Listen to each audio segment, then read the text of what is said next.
Hola, ¿qué tal? Muy buenas tardes a todos los que nos acompañáis y también a los que nos seguís a través de este streaming.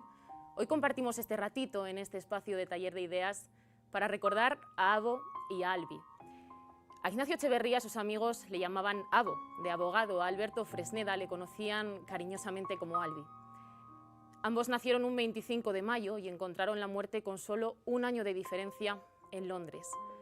Esta ciudad frente al Támesis, siempre enérgica y multicultural, fue el escenario de lo mejor de sus vidas, el lugar en el que Ignacio, que siguió los pasos de su madre Ana en el mundo de la abogacía, encontró su gran oportunidad laboral, y también el lugar en el que Alberto creció y descubrió la libertad, al mudarse con su familia desde Nueva York, la ciudad que le vio nacer en la antesala del 11S. Ignacio falleció en el terrible atentado del Puente de Londres en 2017, cuando instintivamente hizo frente a los terroristas con su tabla de skate. Alberto murió arrollado por un tren en Brixton mientras hacía graffiti, una pasión que había cultivado desde pequeño cuando pasaba horas y horas dibujando Pokémon en el suelo con su hermano Miguel.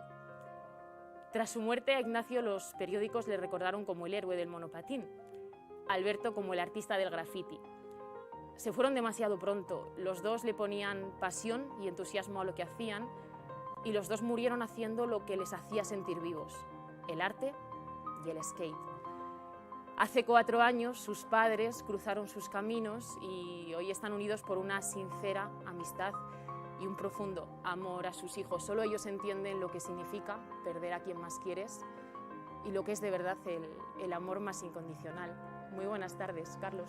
Buenas Joaquín. tardes. ¿Qué tal estáis? Muy bien. Alberto e Ignacio eran dos aficionados al monopatín, al skate, dos grandísimos aficionados. Patinaban mucho frente al Támesis en ese skatepark, también en Camden Town. Seguro que alguna vez coincidieron, ¿no, Carlos? Pues en eso estamos. Yo he intentado indagar y todavía no he logrado dar con nadie que diga, sí, se conocían, ¿no? Pero yo creo que se siguieron la pista. Pero yo creo que si se hubieran conocido realmente, Alberto se hubiera pegado a Ignacio porque era el rey del skate. Comparado con lo que hacía Alberto, Ignacio es increíble. Ya le veremos luego en las imágenes. Y sabría, y sobre todo si hubiera sabido que era español o cualquier cosa, se hubiera acercado a él. Pero yo creo que se hubieran llevado de maravilla, porque tiene una cualidad que yo creo que une a todos los skaters, que es la persistencia, ¿no? Para montar en la tabla hay que ser muy, muy persistente. Hubiese sido un buen maestro, Ignacio, para Alberto, Joaquín. Bueno, en realidad yo no, he visto cosas que practicó Ignacio después de su muerte y bueno, he visto que sí, que medio se manejaba. Lo que pasa que no creo que fuera ningún genio del monopatín, la verdad. Creo que había trabajado mucho, le había dedicado muchas horas y era capaz de hacer cosas. Lo que sí sé es que le gustaba enseñar lo que sabía a gente más joven. Entonces probablemente si coincidieron o si hubieran coincidido, probablemente hubieran compartido esa afición.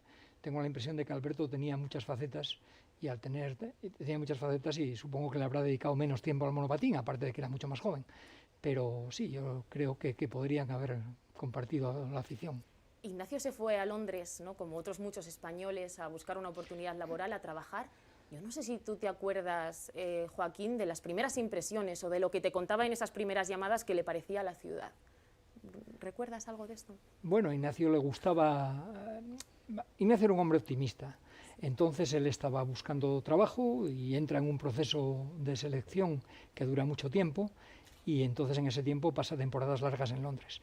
Y en ese momento, pues bueno, se le veía contento y optimista y supongo que percibía lo atractivo que es Londres con su aspecto multicultural y con su animación en la calle. Sí, estaba muy contento. Aparte del skatepark, ¿qué otras cosas hacía en Londres? Bueno, Ignacio en Londres dedicó mucho tiempo a hacer familia con su hermana y su marido y su sobrina y bueno, se quedó muchas veces cuidando a su sobrina mientras los padres se iban a cenar o compartió reuniones con los amigos de Isabel, tanto empleados del Banco Santander, que era un ambiente donde trabaja Fernando, mi yerno, o con el grupo de madres amigas de niños, que también Ignacio tuvo una gran participación en esos grupos. Ignacio se integraba muy bien en los ambientes. Alberto llegó a Londres cuando tenía 12 años, que fue un cambio radical, ¿no? De Nueva York a Londres, que a nosotros no nos parece tan radical, pero creo que a él sí que le pareció radical. A él ¿no, afectó Carlos? mucho, claro, él se crió entre rascacielos, ¿no? Nació en un piso 15, iba a la piscina al piso 32 y de pronto vas a Londres, que lo que tiene Londres es una suma de muchas pequeñas ciudades. Entonces vivimos en el norte de Londres, en un barrio que se llama West Hampstead, y ahí son todo casitas de 3-4 pisos. Entonces un día bajando por el paseo, veníamos de un restaurante, me dijo, me gusta Londres, pero es un poco rural comparado con Nueva York. Esto con 12 años, ¿no? Luego ya tuvo tiempo para explorar y acercarse a Camden, que luego lo veremos, y conocer esa parte un poco más metropolitana de Londres, pero al principio le pareció un poco rural, era su expresión, ¿no? Siempre tiene expresiones así como hallazgos verbales, ¿no? Era una de sus especialidades. Me gustaría, Carlos, ahora que mirases esta imagen que van a proyectar aquí en la pantalla y que me digas a dónde te transporta, ¿no? Esta imagen de Alberto sonriente. Sí, este es el Jardín Botánico de Brooklyn. A él le gustaban mucho las plantas, una pasión que también que compartimos. Y bueno, hacíamos muchas expediciones a la montaña, dentro de lo que cabe, cerca de Nueva York, y a espacios verdes, ¿no? Entonces yo me dedico mucho a todos estos temas y algo se le quedaba. Pero yo creo que aquí está, a lo mejor no sé si mirando a su madre o ofreciéndole unas flores a su madre. Era así como muy dadivoso, ¿no? Él se le entregaba mucho a los demás y esa expresión suya, que era muy característica, una sonrisa como muy natural, muy abierta y muy sincera. Siempre se estaba riendo, era bromista por naturaleza, ¿no? Joaquín, ahora quiero que seas tú el que mires también esta fotografía que vamos a proyectar en la pantalla y quiero que me digas quiénes estáis en esta foto y dónde estáis y qué son los primeros recuerdos, los primeros olores que te vienen a la mente. Bueno, eso fue una tarde que hicimos una excursión a Torrevieja. Nosotros estábamos pasando hasta el 86, veraneábamos en el Mediterráneo, en una casa en el campo en Santa Pola. Y ese día habíamos ido a Torrevieja y en la fotografía están la madre de Ignacio, Ana, está Ignacio en sus brazos, es un bebé, y luego están mi hijo mayor, Joaquín, y Enrique, el segundo. En aquel momento éramos la familia, el núcleo familiar éramos esos 4. No sé contar, son 5. Éramos esos 5 y bueno, estábamos pasando una tarde ahí con lo que supone tirar de niños pequeños un día de calor. Estabais en la playa, a Ignacio le gustaba muchísimo el surf, nunca se perdía en comillas, en esa playa de comillas, los veranos en los que iba a surfear y junto con el surf también otra de sus grandes pasiones era el skate. Vamos a ver ahora un vídeo de Ignacio precisamente patinando.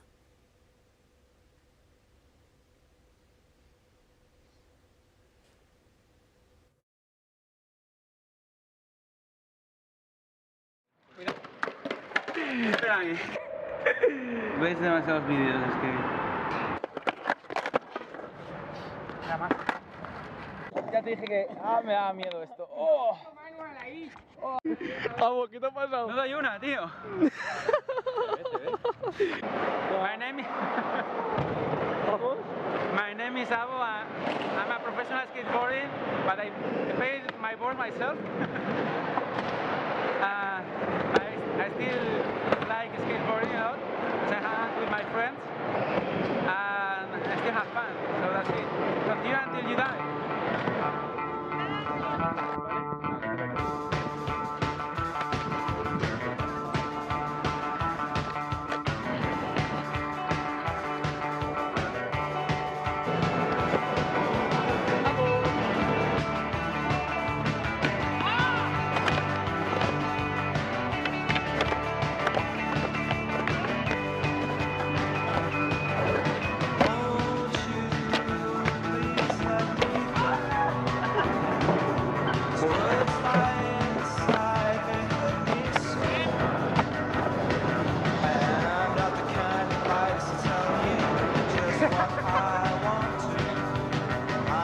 Abo, no te vayas.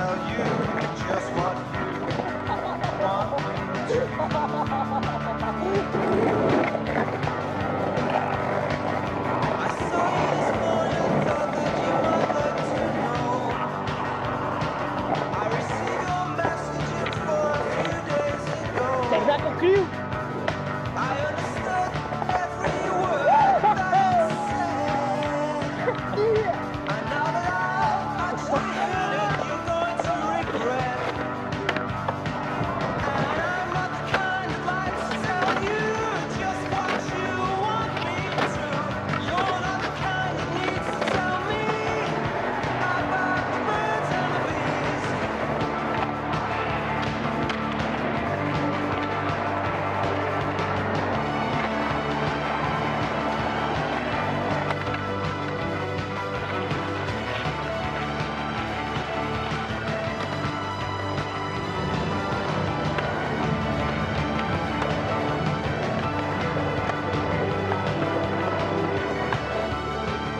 Bien, David.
Me da cierta alegría, lo veo disfrutando y haciendo lo que le gustaba y bueno, se lo ve muy contento y muy ambientado con sus amigos. Decías tú que tenía un nivel medio, aquí no se ve un nivel medio, aquí se ve nivel. Bueno, yo no soy nadie para calificar la calidad de un skater, pero yo siempre tuve la impresión de que sus habilidades físicas no eran nada del otro mundo y aunque practicara mucho, pues pensé que nunca... Bueno, lo que he visto, y estas cosas las he visto más veces. Y bueno, sí, le salen bien los trucos de vez en cuando. Disfrutaba mucho, creo que es lo más importante. Era persistente también, además. En ¿no? todo lo que hacía, tenía un gran tesón. Yo no sé si tú recuerdas la primera vez que cogió Ignacio una tabla de monopatín, no sé si fue un regalo de Reyes, si os lo pidió... Sí, bueno, cuando eran pequeños, cuando vivíamos en Puentes de García Rodríguez, que nosotros llegamos a Madrid cuando Ignacio cumple 9 años, no, tenía 8 años. En Puentes patinaban, usaban lo que llamaban las carrilanas, que eran una especie de cochecito que se dirigía con los pies delante y con ruedas de rodamiento y tal. Y eso le cogía afición. Y yo creo que el primer monopatín que entró en casa fue una cosa de plástico de juguete que regalamos por regalar algo y que no servía para lo que servía. Y Ignacio cogió afición y luego le regalamos un monopatín. Y ahí ya empezó y no lo dejó, hasta los 39 años que tenía. Sí, bueno, enseguida, pasado un tiempo, preparan en un parque que hay al lado de nuestra casa, que entonces estaba salvaje, prepararon unas rampas y se rompió un brazo enseguida y en cuanto se curó el brazo volvió a patinar. Quiero, Joaquín, que viajemos a un lugar, a tu casa de Las Rozas, ¿no? Un cumpleaños, una sobremesa de la familia Echeverría. No sé qué pasaba, porque creo que Ignacio siempre era el más guerrero. Cuando hablabais de actualidad, de política, de religión, siempre era el que te llevaba a la contraria, ¿no? No, bueno, en realidad Ignacio en nuestra casa era el más inocente. Era la persona menos brillante en ese sentido.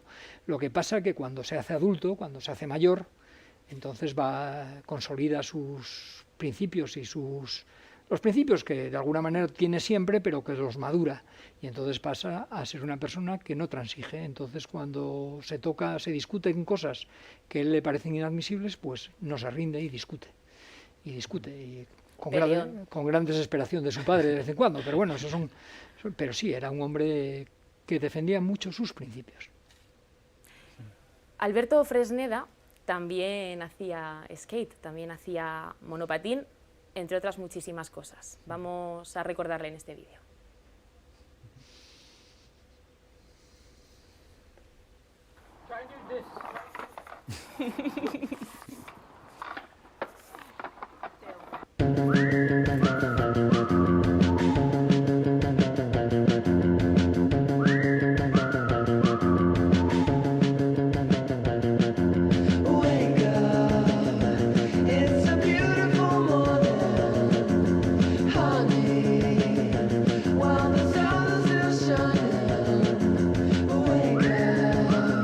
Would you like to go with me?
Well, I'm going to do my hair up now. I can see myself in this. Oi, oi. Hello. This is a bit Big Brothery. Yes. Like, I'm just going to do my hair. Because, like, things are washed.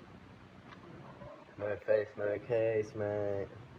I'm not trying to catch a case today. Oh my god, don't be annoying.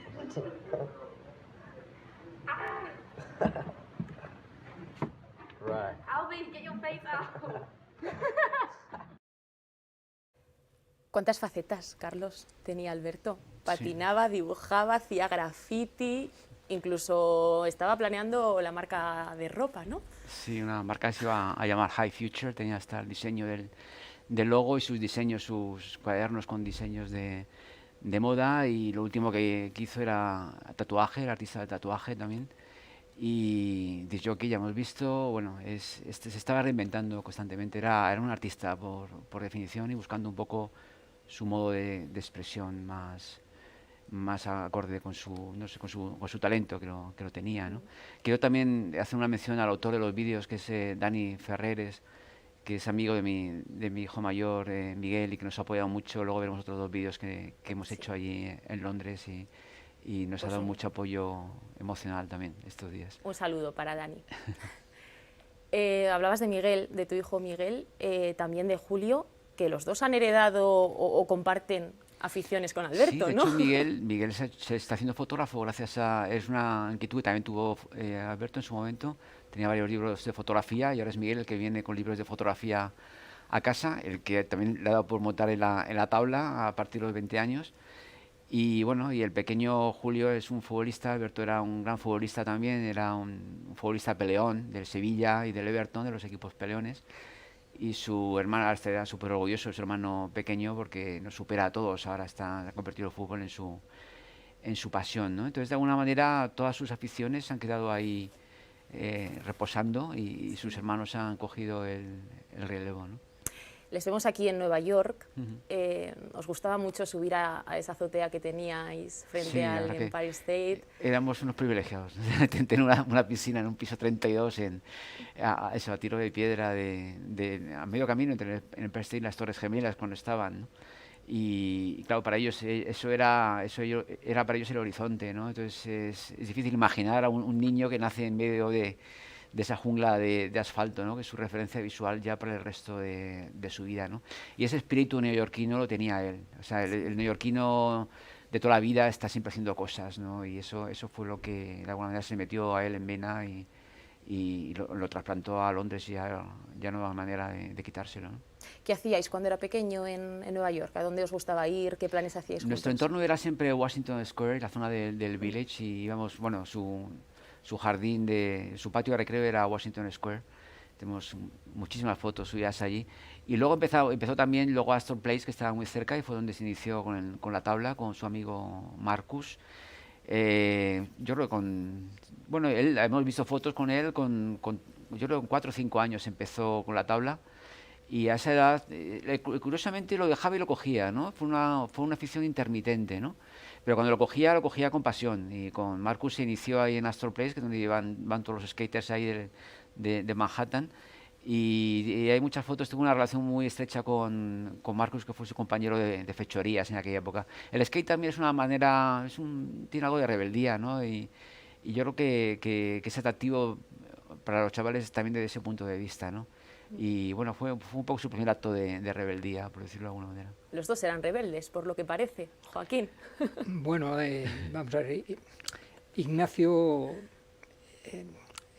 era él, es decir, no se dejaba, o sea, yo no tuve una gran influencia en sus aficiones ni en sus cosas. Entonces, no sé si la palabra rebeldía define al que elige su camino, pero sí, Ignacio elegía su camino. Carlos, siempre se suele preguntar al revés, ¿no? ¿Qué tienen los hijos de los padres? Pero a mí me gustaría que me dijeses tú qué tiene Carlos Fresneda de Alberto Fresneda. Pues yo creo que he heredado la persistencia, lo he dicho antes, ¿no? Y yo siempre he creído mucho en la dulce persistencia, ¿no? De ser persistente pero sin ser pesado. Y Alberto era muy pesado hasta que lo conseguía, ¿no? Y yo creo que ese carácter de alguna manera lo estoy interiorizando, y me estoy haciendo cada vez más persistente, ¿no? Y Y bueno, quizá el impulso ese creativo que él tenía y que de alguna manera me ha transmitido, ¿no? Y un deseo permanente de hacer muchas cosas al mismo tiempo, ¿no? Albi y Abo hace 3 años y 4 que se fueron, además fue repentino, de una forma traumática, no os pudisteis despedir. A mí, Joaquín, me gustaría que me dijeses cómo te gusta recordar a Ignacio. Bueno, a Ignacio me gusta recordarlo con alegría en los momentos en los que yo pienso, los momentos que recuerdo que pienso que él estaba contento y satisfecho. También inevitablemente recuerdo momentos en los que manifestaba amargura o sensación de fracaso, pero bueno, lo que me gusta es recordar pues eso, sus momentos de satisfacción, porque tenía algo que le estaba dando gusto de vivir la vida. Siguen muy presentes en detalles, en caras, en momentos, cada segundo. A mí me emocionó especialmente una vez que tú estabas dando una charla en una universidad, en la Universidad de Navarra, y antes de empezar aparecieron unos chavales con una tabla de skate. Entonces tú te emocionaste mucho. Yo no sé si eso también es una forma de perdurar el espíritu de Ignacio en cada chaval que hace skate y en cada chaval que pasa horas y horas haciendo monopatín. Sí, bueno, yo supongo. La gente que hace skate pues tiene unas características. Una de ellas es intentar hacer una cosa que no sale y que lleva al riesgo de caerte y de hacerte daño, y sin embargo que insisten en repetir el fracaso para conseguir el éxito.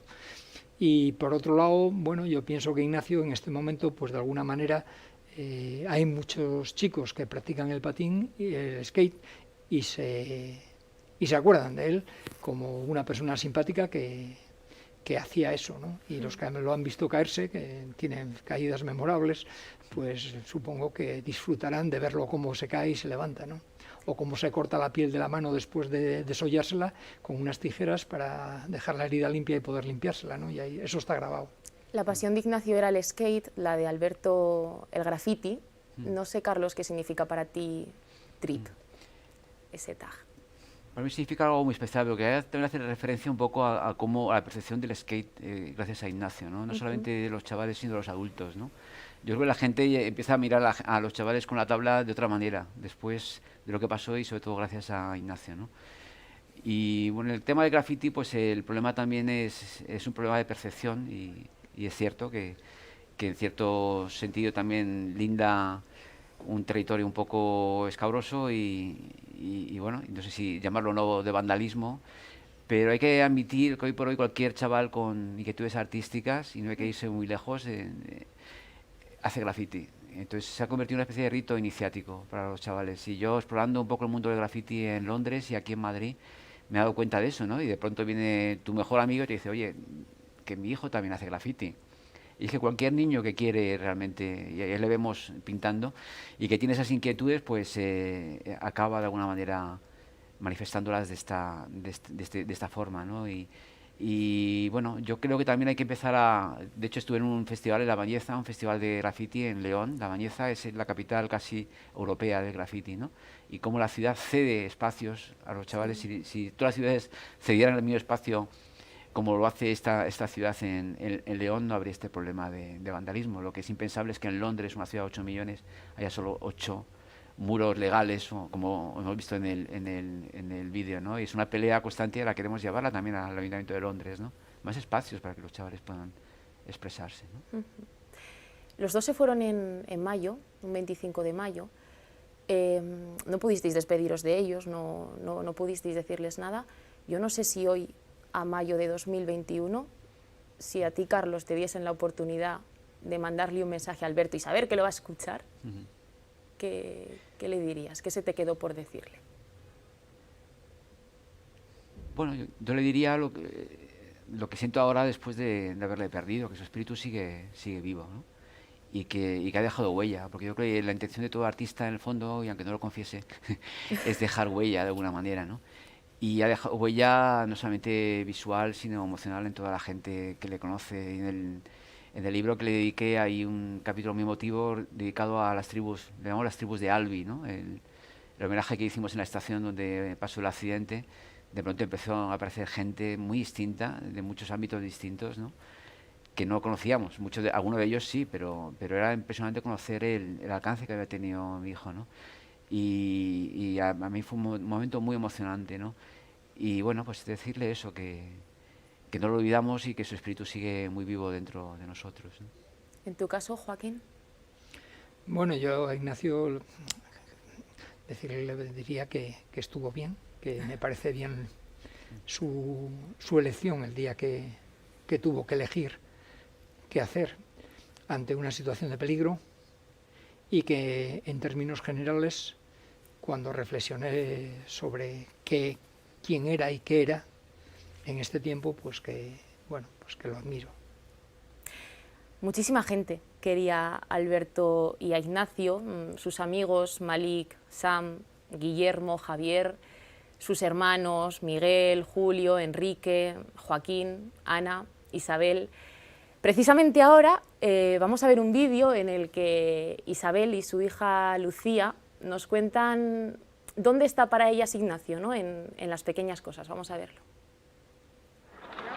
Yo soy Isabel, soy la hermana pequeña de Ignacio, somos 5. Esta es mi hija mayor, que se llama Lucía. Para Ignacio era muy importante patinar porque era su manera de evadirse y de disfrutar y de ser un niño otra vez. Y por eso a nosotros nos encanta ver skateparks y oír las ruedas de los monopatines.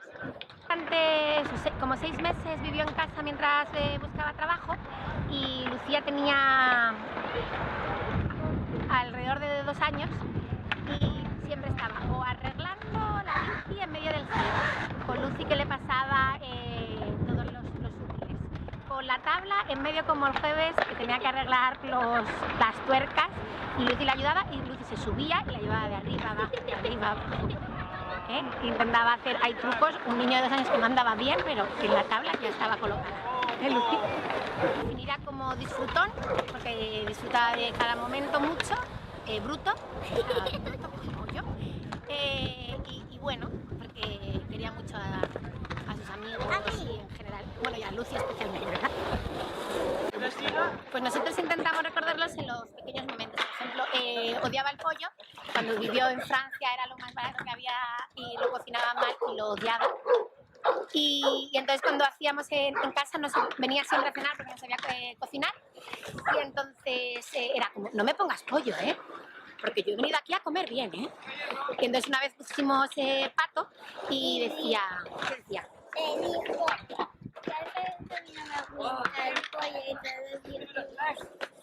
¿Qué es pato? Y luego decía, pues la verdad no me sabe a pollo. ¿Qué es pato? ¿Verdad? Y siempre tomamos pato y pollo, nos acordamos. Luego un parque al que iba a recoger a Lucio a la guardería. También, al principio no podíamos ir, pero nos acordaba mucho. Pero ahora ya vamos a veces. Y lo recordamos en las cosas pequeñas. Por su cumpleaños siempre lo celebramos. Compramos una tarta, ¿verdad? La de limón que le gustaba a él. Y mamá me compró un regalo. Compramos un regalo tonto de los que compraba el tío Ignacio. Y lo celebramos todos los años. Y en las cosas pequeñas lo recordamos. Y sobre todo cuando vamos a Comillas, que siempre para él era súper importante, donde pasamos el veraneo. Desde el principio fue muy difícil, porque todos nos recordábamos, pero luego aprendes a sonreír cuando te acuerdas. Y por ejemplo, todavía tengo, porque era un loco de los cables, compraba 800 cargadores, ¿verdad? Y todavía los tenemos, 800 para conectarte a la corriente inglesa. Todavía tenemos todo, y arreglaba los ordenadores. Desde que está él, nadie arregla los ordenadores, está todo fatal, nadie me arregla la bici, ya pues le necesitábamos, ¿verdad? Pues y así hemos aprendido, sobre todo Lucy, cuando era pequeña, que no lo entendía porque quería mandarle mensajes por WhatsApp para que viniera desde el cielo, no se podía. Entonces hemos aprendido a acordarnos en las pequeñas cosas. Por ejemplo, cuando jugamos a hacer como un monstruo, que jugaba mucho. Y a mí me daba miedo, porque se ponía una máscara y luego hacía sonidos raros y yo estaba como ¡ah, máscara! Y así jugaba, eso era como muy disfrutón, jugaba mucho con los niños, era un poco un niño de espíritu, pero a la vez como que tenía que mejorar la carrera profesional, para era como muy importante, eso como como hacer algo que fuera mejorar profesional, ganar nuevas actitudes. Yo siempre me acuerdo, tenía un vídeo que era cómo torcerse un tobillo, y es él haciendo el mismo truco 25 veces hasta que se torce el tobillo y no puede seguir. Yo creo que el skate era eso, aprendes siendo concienciudo, aprendiendo de los demás, porque siempre te dicen un truco. Él siempre fardaba mucho de como era viejo de comparación, pues ya sabía los trucos del old school. Y luego de Londres le gustaba muchísimo que había padres que patinaban con sus hijos, eso le encantaba. Y luego que no era el más mayor, porque en España siempre era el viejo del sitio. Exactamente. Era el abogado. Y eso le encantaba. Luego de vez en cuando siempre decía que había gente que veías en vídeos que patinaba en Londres. Y eso le fascinaba.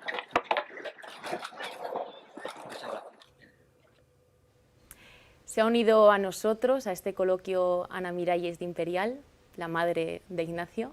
¿Qué tal, Ana? Buenas tardes. Buenas tardes. Nos confirmas lo del pollo, era verdad, ¿no? Eso de que no le gustaba el pollo. No le gustaba, no. Llama mucho la atención que Lucía sea tan pequeñita y se acuerde tanto de su tío y le quiera tanto. Era muy niñero, ¿no? Ignacio. Es que Ignacio era muy niñero y Lucía, bueno, pues era el único niño que vivía en Londres, que tenía una relación afectiva con él. Y date cuenta que al principio que fue a Londres a buscar trabajo, estuvo viviendo en casa de su hermana Isabel. Y bueno, pues se ocupaba mucho de Lucía, la llevaba de paseo, jugaba con ella. Entonces para Lucía era mucho. De hecho, cuando falleció Ignacio, tenía muchas ganas de ir en avión, claro, porque decía que cuando fuera en avión iba a buscar a Ignacio en el cielo, y entonces iba buscando todas las nubes la primera vez que fue en avión, porque ella tenía una relación muy cercana con Ignacio. Ignacio era muy niñero. Vamos a ver ahora precisamente una imagen en la pantalla, Ana, de Ignacio, el día que nació, ese 25 de mayo. ¿Dónde nació? ¿Cómo recuerdas ese día? Bueno, pues yo lo recuerdo porque Ignacio nació en Ferrol, que nació en el Hospital General de Ferrol, y la habitación que me tocó era una habitación preciosa porque daba al mar. Era donde estaban los barcos y justo estaba brillando el sol sobre el mar, y era una preciosidad mirarlo. Entonces yo estaba siempre mirando hacia el mar y bueno, pues esa fue la conexión de Ignacio con el mar. Y con el surf. Y con el surf, hizo mucho surf, sí, le gustaba mucho. Igual que el skate, pues también hacía surf, en comillas, con sus amigos, y lo disfrutaba mucho, era muy disfrutón. ¿Por qué le llamasteis Ignacio? ¿Por qué decidisteis ese nombre? Porque mi hermano pequeño se llamaba Ignacio. Carlos, ahora vamos a recordar un poco el momento de nacimiento de Alberto, en Nueva York, en casa. ¿Cómo recuerdas tú el momento en el que la matrona te lo pone en brazos? Pues, bueno, la verdad es que estuve yo con él en la bañera prácticamente. Fue un nacimiento por parto natural en casa, el segundo, porque antes nació Miguel. Y yo cuando Isabel me anunció su intención de dar a luz en casa, yo me eché a temblar al principio. Pero luego exploramos un poco las opciones, ella misma buscó a la comadrona, y la misma comadrona que nos ayudó teníamos un hospital también de refuerzo por si había complicaciones, pero la segunda vez yo estaba ya mucho más entrenado. Entonces mi función consistió básicamente en hidratar a Isabel y en esperar el momento en la bañera, porque ella decidió dar la luz ahí. O sea que casi la capturé yo en el agua directamente. Y de hecho la comadrona me dijo, el tercero, el siguiente ya te dejo a ti solo, ¿no? y fue muy emocionante. Fue emocionante porque no sabíamos si iba a ser niño o niña, no queríamos saber el sexo, ¿no? Y bueno, pues fue lo que fue y muy, muy emocionante. ¿Por qué Alberto? Alberto, bueno, yo a veces le decíamos en homenaje a Albert Einstein, pero en realidad era por un psicólogo también que conocía a Isabel, y bueno, porque siempre quisimos elegir nombres simples y nada rebuscados, ¿no? De hecho, él tenía una relación conflictiva con su nombre al cabo del tiempo, y por eso decidió ponerse lo de Albi, ¿no? Pero bueno, durante un tiempo parece que le gustaba, pero bueno, forma parte de su manera de reinventarse a sí mismo cada X tiempo, ¿no?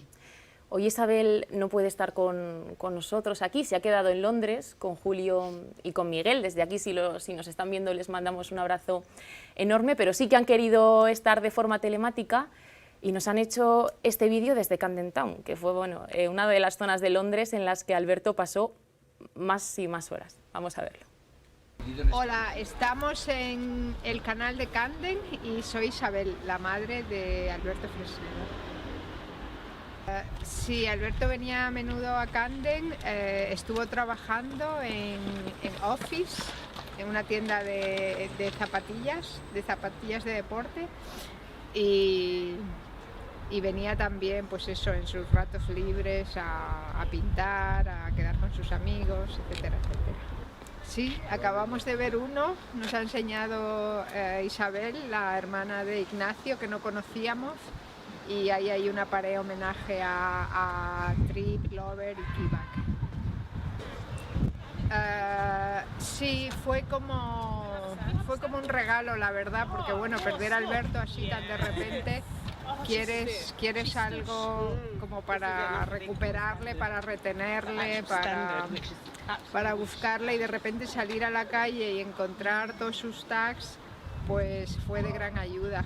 Durante algunos meses hacía eso, cogía el teléfono y salía a la calle y hacía fotos de sus tags. Me ayudó bastante, fue muy curativo. Ya suyos quedan pocos porque el Council los va borrando todos, pero hay más que nada homenajes que hacen amigos suyos. Si tuvieras que describir a Alberto con 3 palabras, 3 adjetivos. Audaz, creativo y persistente. Es difícil decir cómo, pero está muy presente. Hoy mismo iba andando por la calle y de repente sentí su presencia y no sabes por qué. Yo misma me preguntaba, ¿por qué estaré pensando tan intensamente en él ahora? Está ahí. Sobre todo cuando nos mudamos de Nueva York, ¿no? Yo recuerdo que decía, voy al skatepark, pero yo no me imaginaba, nunca había estado ahí, no sabía cómo era eso, y un día trayendo a Julio, que venía aquí a clases de español, de repente me vienen 3 chavales a toda velocidad con los patinetes, y yo, uy, y de repente veo que uno de ellos es Alberto. Y le digo, pero Alberto, ¿dónde vas por aquí a toda velocidad? Y me dice, no, que venimos del skatepark que está ahí arriba. Y ahí es donde está el skatepark.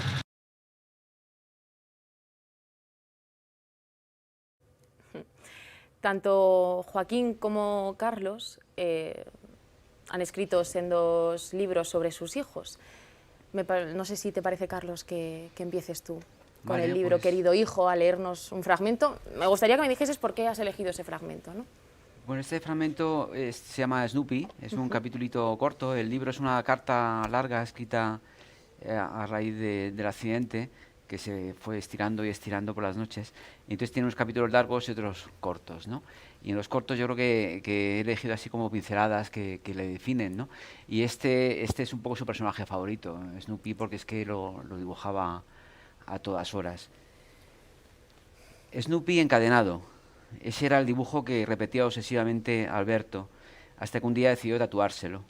No era un tatuaje cualquiera, sino uno bien visible, en pleno abdomen, y con un mensaje subliminal, su personaje favorito, enroscado con unas gruesas cadenas e incapaz de moverse. Ahora me pregunto si él mismo llegó a sentirse alguna vez así. Yo me quedé particularmente con su mejor Snoopy, esta vez sentado en su caseta roja, con gafas de piloto y la palabra Flight estampada en azul sobre la madera. Llevé el pequeño cuadro al altar callejero que hicimos en la estación y lo tengo ahora a mis espaldas en la oficina. Lo miro de reojo cada vez que quiero levantar el vuelo. Hubo otros Snoopys, los hacía casi con los ojos cerrados. Recuerdo sobre todo uno que llegó a pintar por las vallas como si fuera un tag. Snoopy estaba esta vez derrumbado en el suelo, como si acabara de pegarse un tortazo. Llegamos a interpretarlo como un oscuro presagio de su accidente. Meses después de la tragedia, llegó casualmente a Londres una exposición, Good Grief, Charlie Brown, dedicada al peculiar universo de Charles Schulz, cuyo museo llegué a visitar en tiempos en California. Good Grief suele traducirse, por cierto, como por Dios, aunque literalmente significa también la buena pena o el buen duelo. Es cierto, tengo cierta obsesión por los mensajes cifrados. Aquel título me arrastró de cabeza hasta la exposición en el Somerset House. La verdad es que Snoopy, y particularmente Linus, Alberto arrastraba también de pequeño su mantita protectora, me cayeron siempre especialmente bien, pero nunca le di muchas vueltas a la trascendencia de los personajes. No es de extrañar que mucha gente joven, desilusionada con la sociedad, confusa y asustada por las expectativas que hay puestas sobre ellos, adopte a Snoopy con el corazón. Llega a leer en el catálogo de la exposición. Si Charlie Brown y sus amigos son los adultos de su sociedad, Snoopy es el adolescente irreprimible, rebelde y fantasioso, egoísta e inocente, sensible y crítico. Snoopy rompe las reglas, cambia papeles, borra las fronteras entre lo humano y lo animal, sigo leyendo. Snoopy lo llena todo con una sensación de anarquía, libertad y posibilidad. Está claro a estas alturas por qué Alberto eligió a Snoopy como su alter ego. El perro indomable del infeliz Charlie Brown fue para él el símbolo de la impostura, el soñador impenitente, el copiloto inseparable. Flight.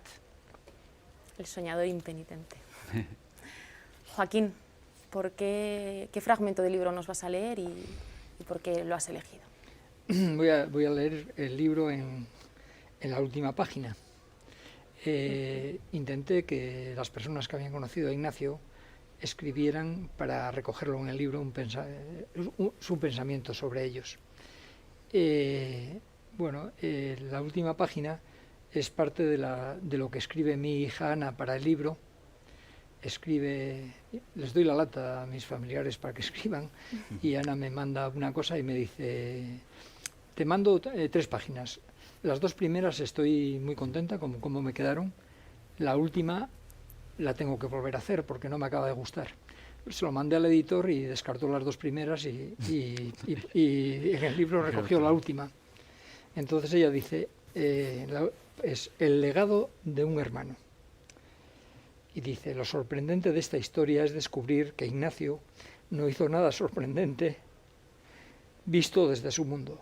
Somos nosotros quienes no estamos dispuestos a pagar el precio que él derrochó con valor aquel día. Pienso que en realidad Ignacio se había preparado toda la vida para morir así, peleando por lo correcto, como pudiera y a pesar de las consecuencias. Creo que siempre tuvo razón y nos superaba a todos. Ahora nos deja una lección por aprender, porque nos cambió a muchos con su actitud y sabemos que tenía razón, que es necesario subir la voz cuando lo correcto no se impone, que merece la pena participar y hasta pelear, que merece la pena defender nuestra libertad y plantar cara a los que abusan de nuestra dignidad, en casa, en el colegio, en el trabajo y, si hace falta, en el puente de Londres. Firma Ana Echeverría. Bueno, Ignacio probablemente no era la persona más respetada de la casa y sus opiniones no eran las que más se imponían, aunque las defendía con bastante ardor. Y aquí Ana recoge pues su reflexión sobre aquellos momentos de compartir la vida. Me gustaría terminar esta tarde, Carlos, Joaquín, con una frase que me gusta mucho de Umberto Eco, ¿no? Que él dice, somos lo que nuestros padres nos enseñaron cuando no intentaban enseñarnos nada. Pues yo creo que es suficiente con escucharos y con conoceros para saber que Alberto e Ignacio eran dos personas maravillosas, para conocerles también a través de vosotros. Y yo creo que donde estén Ana, Joaquín y Carlos, donde estén Albi y Abo, estarán orgullosísimos de sus padres. Muchísimas gracias por todo. Gracias a ti. Gracias. Muchas gracias.